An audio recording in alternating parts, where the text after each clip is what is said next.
Bonjour à tous. Alors on se retrouve aujourd'hui pour un retour de déchetterie, plutôt pas mal. En premier lieu, j'ai récupéré là,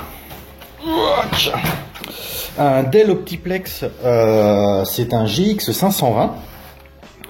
Ben voilà, il était jeté dans la benne, encore accroché à son écran, clavier, souris, câble d'alimentation, il y avait tout dessus. Donc je me suis dit, bah, c'est le truc qui est complètement mort, quoi. Les gens l'ont pris, ils l'ont jeté dans le coffre de la voiture, ils l'ont jeté à la benne. Donc j'ai récupéré uniquement l'unité centrale, j'ai pas pris le reste. Et en arrivant à la maison, je le branche. Bon, bien évidemment, il me dit que la pile BIOS est HS et qu'il faut faire F1, donc je fais F1. Il me fait un premier démarrage, puis un redémarrage, et là, je tombe sur le bureau. Donc après un gros nettoyage, il fonctionne parfaitement bien. Donc ça, c'est quand même plutôt cool, parce que ces machines-là, je les trouve assez intéressantes. Déjà, c'est petit, c'est compact, il y a des enceintes intégrées à l'intérieur. Donc il suffit de poser un écran dessus, un clavier souris sans fil, puis c'est plutôt pas mal. Le gros défaut à mon sens, c'est le bruit, parce que ça fait quand même pas mal de bruit, c'est une vraie soufflerie. Ce qui pourrait être intéressant, c'est de lui monter un radiateur beaucoup plus gros, en passif ou avec un plus gros ventilateur, ce serait pas mal au niveau du processeur.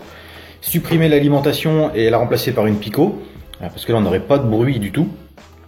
Et histoire d'être peinard, une petite carte graphique en passif.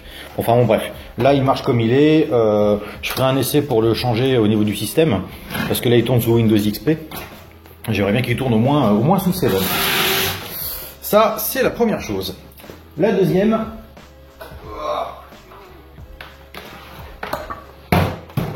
j'ai récupéré que des trucs lourds. Un ampli, là. Un ampli hi-fi Sony, bon bah on en trouve assez régulièrement en déchetterie. Ce qui est super drôle, ou pas d'ailleurs, c'est que la plupart des gens les jettent parce qu'ils ont acheté une station pour mettre leur smartphone, une petite dock, donc voilà, en espérant avoir un meilleur son, ou moins de place. Donc des fois ces amplis sont jetés alors qu'ils fonctionnent parfaitement. Moi j'aime beaucoup ce genre de technologie. Je trouve que ça restitue le son de manière très très propre. On peut en plus y connecter des enceintes de très très bonne qualité. Bon bref, moi comme je suis un gros fanat de vinyle, ce genre d'article me plaît particulièrement. Donc on verra après si ça fonctionne. En général, les pannes sont toujours les mêmes. C'est soit les fusibles qui sont cramés, soit il y a du jeu dans les connectiques. Du coup, bah, quand on les bouge, ça gratte, donc on remplace les connectiques. Là, il n'y a pas de potentiomètre, donc on n'est pas embêté avec justement les potentiomètres qui grattent. Bref, je brancherai, on verra. Ensuite, j'ai trouvé ça. Au début, quand je l'ai vu dans la benne, je me suis dit, oh, un vieux disque dur de 64 Go. Bon, en fait, non, c'est 64 kilobits. Et de la marque Casio. Et c'est un organizer, comme on disait à l'époque. Ça date de 1990. Et ben voilà, c'était un agenda électronique, hein, qui est peut-être un peu plus poussé que ce qu'on trouvait normalement à l'époque. Parce que celui-là est quand même équipé d'un écran LCD, ce qui est quand même assez rare pour justement cette époque. Alors j'étais un peu déçu parce que je me suis dit, mince, j'ai pas le câble de charge. Ben oui, mais non, à cette époque-là, il n'y avait pas de câble de charge. Ça fonctionne avec 3 piles 20-25. Alors pour ceux qui sont un peu de ma génération, donc qui arrivent ou qui dépassent la quarantaine, je sais pas si vous vous souvenez du prix de ces piles, les piles boutons, les 20-25, mais ça coûtait un bras. Là, il en faut 3 et ça a une durée de vie très courte. Donc, il fallait vraiment avoir les moyens d'utiliser ce genre de machine. Bon, il fallait déjà les moyens pour s'acheter ce genre de machine. Bon, là, concrètement, je lui ai mis des piles. Il s'allume. Donc, quand on appuie sur les touches, on entend que ça fonctionne. On a un bip. Par contre, on n'a rien à l'écran. Je pense que c'est un peu le même problème que les Game & Watch. Parce que là, on a une membrane à l'intérieur que l'on voit... Oh là, il s'allume. Ah bah alors ça, c'est fort. J'ai passé ma soirée à essayer de l'allumer. Il ne démarrait pas, je me suis dit mince, je vais partir sur une recherche de panne, pas possible. Et là je fais une vidéo dessus et il démarre. Ah bah alors là, ah bah c'est bien de faire des vidéos en direct. Bon bah voilà, bon bah je suis content, à bientôt, on se retrouve pour une autre vidéo. Non je rigole, j'ai encore d'autres trucs, mais par contre là je suis super content, je vous jure que hier, il ne fonctionnait pas. Je me suis dit il est mort, je vais juste le garder en déco. Bon bah ça je suis content. Et autre chose, alors... Là, je vais prendre le téléphone en dehors de son pied. Hop. Voilà. Une vieille lampe de bureau. Voilà, hein, qui se rabat. Avec un interrupteur qui est situé directement ici. On voit qu'il y a eu une tentative de réparation assez moche là. Donc bien évidemment je ne l'ai pas mise sous tension parce que si ça a été réparé comme ça, s'il y a le moindre courjus, c'est quand même quelque chose qui fonctionne. Ça fonctionne, c'est du 230 volts. Donc vaut mieux pas faire un court-circuit, d'autant plus que ce système-là fonctionne avec des néons. Alors je l'ai déjà fait sur une autre table, sur une autre lampe, pardon. J'avais supprimé les néons et je les ai remplacés par des LED. Et ça marche tout à fait correctement. Donc je voulais me faire une lampe pour mes réparations. Ça tombe impeccable. Oh, j'en reviens pas pour l'organiseur. Alors là, je suis super content. Et en faisant quelques recherches, je me suis rendu compte aussi que la dernière mise à jour du logiciel interne, elle date de 2010. Donc c'est pas si vieux que ça. Ça veut dire que pendant 20 ans, il y a eu un suivi quand même de ce genre de machine. Donc bon, à l'heure actuelle, ça sert strictement à rien. Mais pour le fun et se dire que ça marche, c'est chouette. Pour faire un autre petit parallèle à ce que j'ai trouvé, ça fait quelques semaines que je suis en train de restaurer un vieux compresseur d'atelier. Et je galère à trouver un moteur. Parce qu'il faut que je trouve un moteur qui marche en 220 volts. Qui fasse au moins 2 à 3 chevaux et du coup ça coûte relativement cher, il faut compter 250 € pour un moteur de bonne qualité. On peut prendre un moteur triphasé, le monter en triangle et installer un condensateur permanent. Le problème c'est qu'on perd 30% de la puissance, donc du coup c'est pas évident. Par contre les moteurs triphasés coûtent moins cher. Et là hier, comme par le plus grand des hasards, à côté de la benne à ferraille et à côté de ce petit machin, il y avait un compresseur avec un moteur.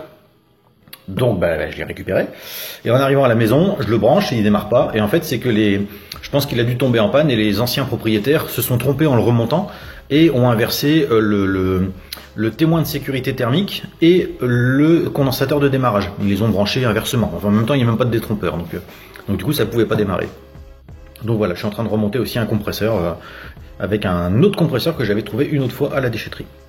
Donc voilà, et je ferai une vidéo spéciale sur le petit organizer parce que je voudrais bien le présenter. Je vais faire un petit peu de recherche, j'ai fouillé un petit peu mais je vais quand même étayer un petit peu mon idée. On verra pour l'ampli, tout simplement si ça fonctionne, si j'arrive à le réparer, je ferai une vidéo sur la réparation, sur la recherche de panne et ce qu'on peut faire pour que ça fonctionne. Pour la lampe, je m'inquiète pas, je vous montrerai un petit peu la transformation et je sais pas, j'en ferai peut-être un mode, je sais pas. Mais j'en ferai quelque chose, je ferai une vidéo aussi là-dessus. Sur l'Optiplex, si jamais je me décide, concrètement, j'ai un vieux water cooling qui traîne dans un de mes tiroirs.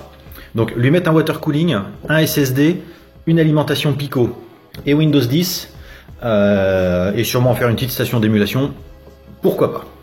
Voilà, écoutez, je vous dis à très bientôt. J'ai encore 2 vidéos en réserve là que j'ai pas encore publiées, donc ça viendra très rapidement. Donc en attendant, je vous souhaite une bonne journée, merci d'avoir regardé cette vidéo et à bientôt. Bien, on se retrouve quelques instants plus tard, on va dire quelques heures.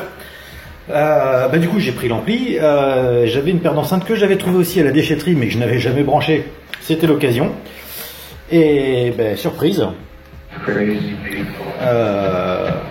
déjà les enceintes marchent, ça c'est plutôt cool, mais l'ampli marche à 100% et le son est plutôt correct. Bon, les enceintes sont peut-être un peu mortes, mais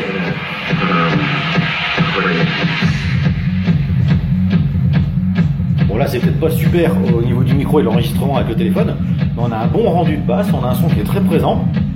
Par contre j'ai galéré à le régler l'ampli, il y a plein de systèmes différents pour arriver à ce que le son sorte correctement. Et là c'est super propre, ça marche. Et juste pour info, j'ai nettoyé la lampe aussi, je l'ai branchée, elle fonctionne. Bon voilà, pas de problème, le néon est même pas cramé. Donc bilan, je récupère des enceintes il y a quelques semaines, elles fonctionnent. Je récupère un ampli, il fonctionne. Je récupère un PC, il fonctionne. Je récupère une lampe, je viens de le dire, elle fonctionne. Je récupère un compresseur avec son moteur, il fonctionne. Que dire, déjà moi je suis pas content parce que du coup j'ai rien à réparer. Non, je suis super content en fait. Ah oui, puis j'ai récupéré aussi le petit agenda Casio qui fonctionne lui aussi. Donc en fait à part du nettoyage j'aurais rien d'autre à faire. Ça c'est plutôt cool. Après voilà, moi ça me laisse juste pousser encore une fois un coup de gueule sur tout ce qui part à la poubelle alors que ça peut encore servir quoi. Je veux dire, plutôt que de le foutre à la benne, si vous savez que ça marche, je m'adresse pas à vous directement bien évidemment. Je veux dire, dans la majorité des cas, si on possède quelque chose qui est en état de fonctionner, qui peut servir à une autre personne, il y a les Emmaüs, il y a la Croix-Rouge, il y a le gars du coin, le petit jeune qui bricole, enfin, plutôt que ça finisse à la déchetterie, puis ça c'est sûrement des trucs qui sont soit brûlés, soit enterrés. Donc voilà, faut pas jeter ça, quoi. Le PC là, sans rire. Ok, il est sous XP, c'est quelque chose qui est assez ancien, mais un gamin qui veut apprendre à bricoler en informatique, il a aucun problème à le passer sous 7, voire sous Windows 10, et puis s'en servir comme PC. Il y a des gens, maintenant tout se fait par Internet. Si vous êtes, je vous donne un exemple bête, mais à la CAF ou des trucs comme ça, si vous n'avez pas Internet, si vous n'avez pas un PC, vous pouvez pas. Bon, bah voilà, il y a des gens qui n'ont même pas les moyens de s'acheter un PC à 50 € d'occasion. Donnez-les, enfin je sais pas, jetez-les pas. Ça m'agace un petit peu de voir tout ce qui peut être jeté et qui peut encore servir. Voilà. Bon. Moi, ça fait mon plaisir, ça fait le plaisir de plein d'autres gens. Il y a plein d'autres vidéos sur YouTube où les gens récupèrent des affaires à la poubelle et puis bah, du coup, ils les refont fonctionner. Bon, bref, voilà, c'était un petit coup de morale, un petit coup moralisateur, pardon. En tout cas, bah, je vais continuer de nettoyer tout ça. Ça va être une journée de nettoyage. Je m'attendais à une petite journée mécanique, mais non. Et puis, ben voilà, c'était le petit bonus de la fin de cette vidéo.